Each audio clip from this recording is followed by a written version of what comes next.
Hey guys, आ गया है आपका होस्ट एंड दोस्त नीरज लेकर के पर्यावरण के महत्वपूर्ण सवालों को जो कि आपके प्रीवियस ईयर के एग्जाम में पूछे गए हैं या फिर आपके सीटेट जुलाई 2020 के एग्जाम में पूछे जाएंगे। तो साथियों, मोस्ट वेलकम है आप सभी भावी शिक्षकों और मेरे प्यारे भाइयों बहनों का आपके अपने यूट्यूब चैनल श्री गुरु अकेडमी पर, जहां हम करते हैं आपके सभी टीचिंग एग्जाम्स की फ्री तैयारी कराने का वादा। जी हाँ साथियों, हमने पर्यावरण के 500 क्वेश्चनों की श्रृंखला को शुरू करा, जिसका पार्ट 2 आज हम लेकर के उपस्थित हुए हैं और पार्ट 1 हम पहले ही कर चुके हैं, जिसे आप प्ले लिस्ट में जाकर देख सकते हैं। साथियों, आज हम सजीव जगत के क्वेश्चनों को करने वाले हैं।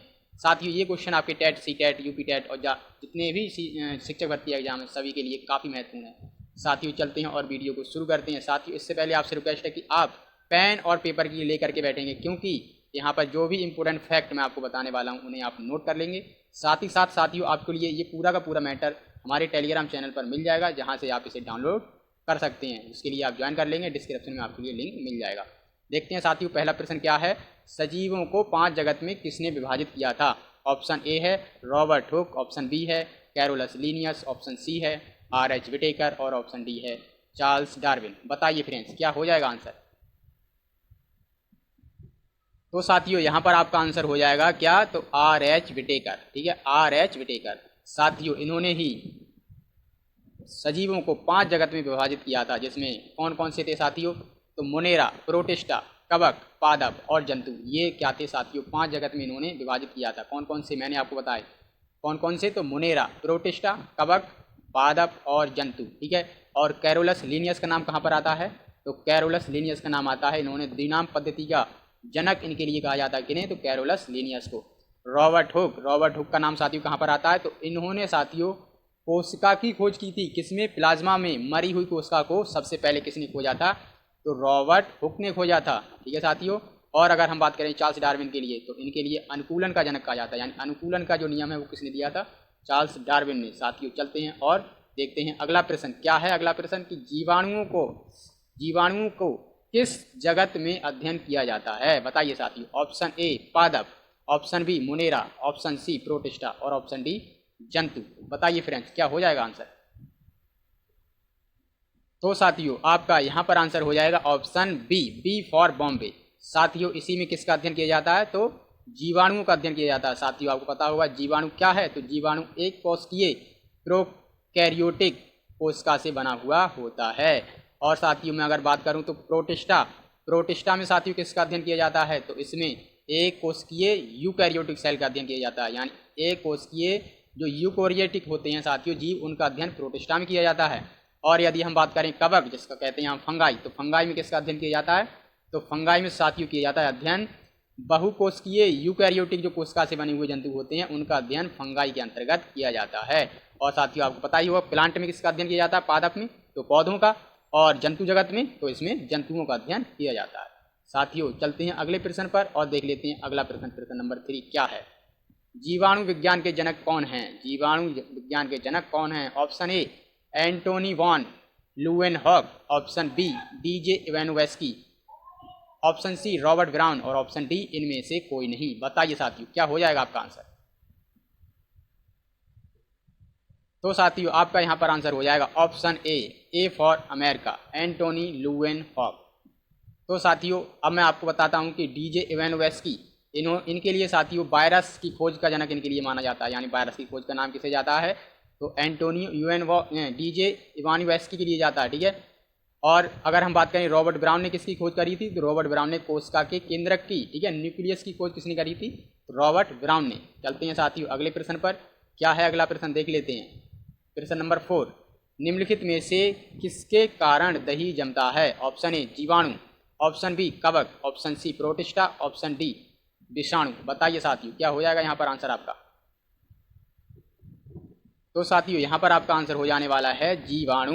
ए फॉर अमेरिका, यानी दही किससे जमता है? तो जीवाणु से जमता है दही। चलते हैं साथियों अगले प्रश्न पर, देखते हैं अगला प्रश्न, प्रश्न नंबर 5 क्या है।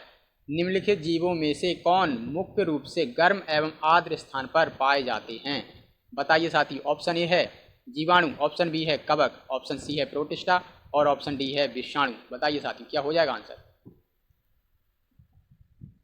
तो साथियों, यहाँ पर आपका आंसर हो जाएगा कवक, option number B for Bombay. यही कहाँ पर पाए जाते हैं? तो गर्म एवं आर्द्र भूमि, जो दलदल की भूमि होती है वहाँ पर फंगाई यानी कवक जो है फफूंदी पाई जाती है। चलते हैं साथियों अगले प्रश्न पर। प्रश्न नंबर 6 देख लेते हैं। बेकरी उद्योग में प्रयोग किया जाने वाला कवक है कौन सा? बताइए साथियों। Option A penicillin, option B mushroom, option C yeast, या फिर इसके लिए खमीर नाम से भी जानते हैं, या फिर यह सभी। बताइए साथियों क्या हो जाएगा आपका आंसर? तो साथियों आपका यहाँ पर आंसर हो जाएगा सी फॉर चेन्नई, ईस्ट या फिर खमीर, जिसके लिए हम आपके जो है ईस्ट नाम से जानते हैं। चलते हैं साथियों अगले प्रश्न पर। प्रश्न नंबर 7 देखते हैं क्या है। लाइकेन जिसे हम सैक या फिर सैक भी कहते हैं, सहजीविता का उदाहरण है। इसमें दो जीव एक साथ छोटा कर देता हूँ मैं साथियों, आपको दिख जाएगा, एक साथ रहते हैं एवं एक दूसरे को लाभ पहुंचाते हैं। यह दोनों जीव हैं। कौन से जीव हैं साथियों? सहजीविता की आपको जो है बात करनी है। कौन कौन से जीव देखने को मिलते हैं? ऑप्शन ए है जीवाणु कवक, ऑप्शन बी है शैवाल कवक, ऑप्शन सी है कवक अमीबा, और ऑप्शन डी है अमीबा और विषाणु। बताइए साथियों क्या हो जाएगा आपका आंसर? तो फ्रेंड्स आपका यहाँ पर आंसर हो जाएगा बी फॉर बॉम्बे। ठीक है, शैवाल और कवक, जहाँ पर शैवाल क्या करता है तो आधार देता है। शैवाल क्या करता है? कवक के लिए आधार देता है और भोजन देने का काम भी शैवाल करता है। और कवक क्या करता है? कवक साथियों शैवाल के लिए सुरक्षा देता है। ठीक है, तो ये क्या हो गई, इनमें सहजीविता, यानी कि एक दूसरे को फायदा पहुंचा करके ही ये एक दूसरे पर निर्भर रहते हैं और जीवित रहते हैं। ठीक है साथियों, चलते हैं अगले प्रश्न पर। देखते हैं अगला प्रश्न क्या है। लाइकेन किस प्रकार के प्रदूषण के प्राकृतिक सूचक हैं? ऑप्शन ए जल प्रदूषण, ऑप्शन बी ध्वनि प्रदूषण, ऑप्शन सी वायु प्रदूषण, और ऑप्शन डी क्या है? यह सभी। बताइए साथियों क्या हो जाएगा इसका आंसर? तो फ्रेंड्स यहाँ पर आपका आंसर हो जाएगा क्या? तो वायु प्रदूषण। लाइकेन किसका है? तो वायु प्रदूषण का इंडिकेटर है। साथियों क्या होता है कि यदि वायुमंडल में वायु प्रदूषित हो जाती है तो लाइकेन का रंग साथियों बदलने लगता है। ठीक है, तो यही इसका क्या है? इंडिकेटर है। इंडिकेटर बता देता है पहले से कि वायु प्रदूषण जो है बढ़ चुका है। चलते हैं साथियों अगले प्रश्न पर। क्या है अगला प्रश्न? पादप जगत के जनक हैं कौन?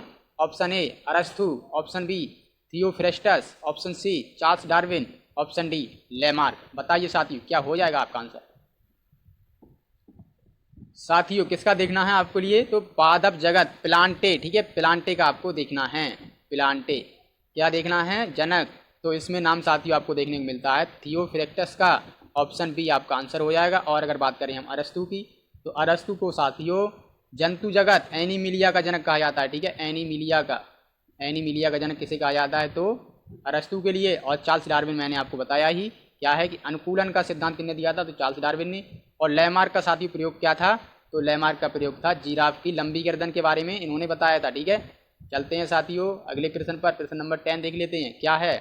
निम्नलिखित में से कौन एक वृक्ष नहीं है? ऑप्शन ए पीपल, ऑप्शन बी सुंदरी, ऑप्शन सी कीकर, ऑप्शन डी केला। बताइए साथियों क्या हो जाएगा आपका आंसर? फ्रेंड्स यहाँ पर आपका आंसर हो जाएगा ऑप्शन नंबर डी केला। ठीक है, केला क्या है? वृक्ष नहीं है। केला किस में आता है? तो ये साथियों घास के अंतर्गत आता है। ठीक है, घास के अंतर्गत आता है केला। चलते हैं साथियों अगले प्रश्न पर। देखते हैं अगला प्रश्न। प्रश्न नंबर 11। निम्नलिखित में से कौन सी जड़ें खाई जाती हैं? ऑप्शन ए गाजर, ऑप्शन बी मूली, ऑप्शन सी शकरकंद, और ऑप्शन डी है यह सभी। तो साथियों बताइए क्या हो जाएगा आपका आंसर यहाँ पर? फ्रेंड्स क्या है कि गाजर आप खाने के लिए यूज कर सकते हैं, मूली भी खाते हैं और शकरकंद भी खाते हैं, यानी कि ये सभी आपका आंसर हो जाने वाला है डी फॉर डेनमार्क। आपका प्रश्न नंबर 11 का आंसर साथियों हो जाएगा। साथियों आपसे उम्मीद है कि आप वीडियो को पसंद करेंगे, लाइक करेंगे, और साथियों चैनल के लिए सब्सक्राइब करके भी बेल बटन को दबा देंगे, जिससे कि हमारी हर वीडियो की नोटिफिकेशन आपको मिलेगी सबसे पहले। चलते हैं साथियों अगला प्रश्न देखते हैं क्या है कि अमरबेल उदाहरण है किसका? ऑप्शन ए है रेशेदार जड़ का, ऑप्शन बी है परजीवी जड़ का, ऑप्शन सी है स्तंभ जड़ का, और ऑप्शन डी है स्तंभ जड़ का। बताइए साथियों किसका उदाहरण है अमरबेल?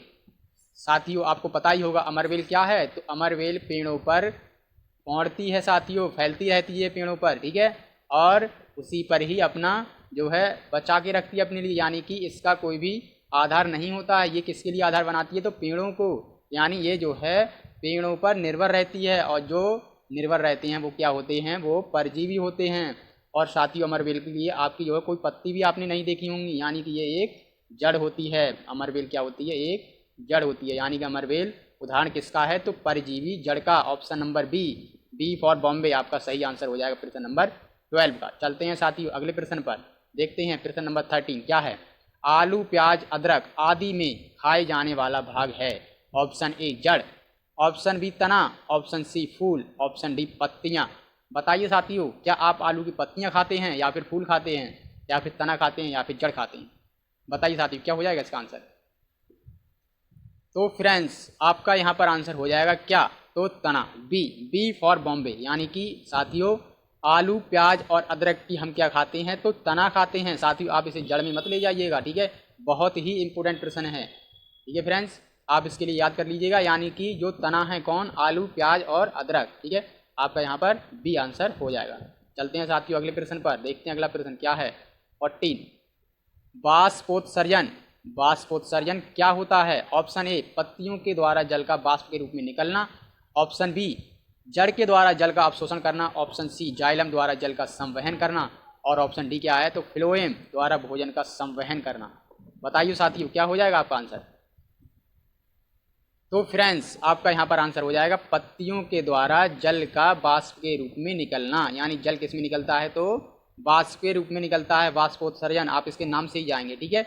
और ये जड़ों के द्वारा ना ही निकलता है, ना ही जाइलम, जाइलम के द्वारा क्या होता है, तो साथियों जाइलम के द्वारा जल पहुंचता है पत्तियों तक, ठीक है, जल।